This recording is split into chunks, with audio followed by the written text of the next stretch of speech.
ఉమ్మడి కరీంనగర్, ఆదిలాబాద్, నిజామాబాద్, మెదక్ జిల్లాల ఉపాధ్యాయ నియోజకవర్గంలో మొదటి ప్రాధాన్యత ఓటుతోనే విజయం సాధించిన బీజేపీ బలపరిచిన అభ్యర్థి మల్కా కుమరయ్య విజయం సాధించడం పట్ల హర్షం వ్యక్తం చేస్తూ కామారెడ్డి జిల్లా కేంద్రంలో మిఠాయిలు తినిపించుకుని సంబరాలు చేయడం జరిగింది.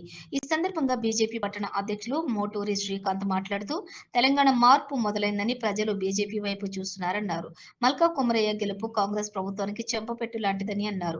ఉపాధ్యాయ ఎమ్మెల్సీ మాత్రమే కాకుండా పట్టభద్రుల ఎమ్మెల్సీ ఎన్నికల్లో బీజేపీ బలపరిచిన అంజిరెడ్డి విజయం సాధించడం ఖాయమని ధీమా వ్యక్తం చేశారు.